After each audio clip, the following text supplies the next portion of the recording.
What is going on, guys? Welcome back. Commentary for you. Want to thank my sponsor, Seal Supplements. Link a discount code down in the description, as well as a free stock waiting for you with the Webull referral link. All you got to do is click that link. Don't even have to deposit $1. You'll get a free share just for signing up. I want to talk about my buddy Chad here, one of my Patreon supporters. He tweeted Sean Grady and Swami about the Making Madden podcast that started last week.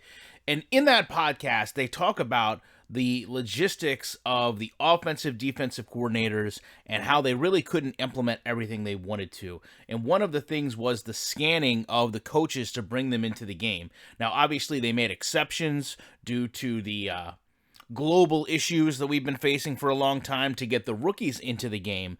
But to me, I just want to talk about a couple things when people deal with EA or criticize EA that I've seen that are very consistent in the community, whether it's somebody like Chad just on Twitter, somebody like myself. The first thing that this is met with is trying to degrade the person or trying to push that they have some type of motive, right? It's met right here. Chad has been quite vocal about not liking me or EA, but money isn't even remotely close to the reason. Like, why does any of that have to come into this, right? You know, why do you have to set this tone that the only reason you're saying this is because you don't like me or you don't like EA? And, you know, Chad has to take a step back on this and say, listen, I don't have any issues with you, right? I just want to understand better what's happening with this game. I'm not harassing you. I'm just asking questions to improve better context. It's almost like in that podcast, these guys don't have great communication skills. Maybe that's why Madden isn't good. They're not communicating well, right? So it goes on and devolves to Andre claiming that Chad somehow said that he stole his opportunity to work at EA or work on Madden, in which case Chad comes back and says, like, I have no idea what you're talking about with this tweet, which Andre apparently remembers. I mean, this is literally a high school lunchroom right here. We're trying to figure out why the game isn't where it needs to be. And then it finally starts to surmise itself here with Chad saying, listen, the larger issue outside of all this, me not liking you, me not liking EA, you trying to take the job I wanted or thought I had, like all of that aside, let's try to make this game better, right? He says this wasn't communicated well. It sounded like a money issue. It sounded like a logistic issue, and we know that's not applying to the rookies. To which he responds, well, yeah, I understand. After all that, I see how you came to that conclusion, but we're not allowed into team facilities the past year.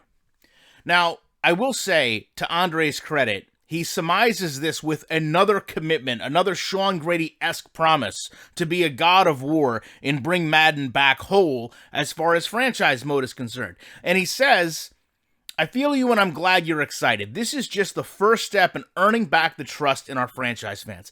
I would offer, if you're trying to earn the trust back in anyone in this community, in any game mode, right, the first thing you have to do is stop being so reactionary and defensive when someone questions why something isn't done. Okay? The fact that you know you have to earn our trust back at least acknowledges to me, you know there's not really a trust there. And that trust is broken yearly by a commitment to put out a better game that does not happen. Sean actually encourages that type of trust being broken by coming out last year and making commitments that he knew they couldn't uphold until 2023. To get back to the topic of these coordinators, though, it seems like EA looks for the easiest way out. They look for the quickest path of, we can't do this, right? I don't know anyone that's asking why these players aren't actually scanned into the game, these coaches aren't scanned into the game the way a player would be, right? I don't need offensive and defensive coordinators with face scans, okay? I also don't fully understand, to go back to the podcast, why you need to go to these facilities to put this in the game properly. Listen, don't include their faces, but make sure you include all their game planning.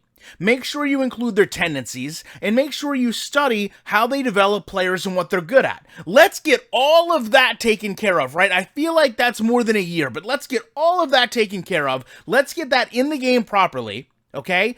And I guarantee you, me personally, if you do that, if you actually have offensive and defensive coordinators matter in the scheme of how teams play, build, grow, draft, and that's unique and organic when you shift these pieces around, no one should say a word to you about not having their faces scanned into the game when we don't even know when we're going to see their faces in the game.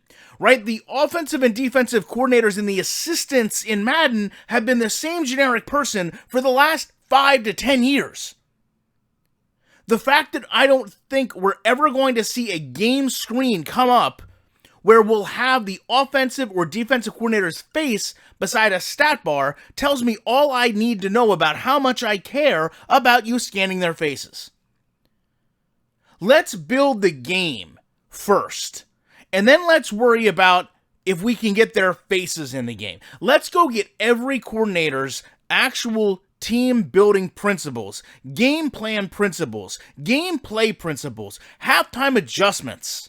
Let's get all of that taken care of first. And then we'll run out. And it'll be time to scan their faces. The fact that there's anything holding this up, much less this is even a conversation someone's had at EA, is astonishing. This is the last piece of the puzzle, and they're acting like it's the first step they have to take before they can do anything. No one cares about having their faces in the game. No one. We care about the depth.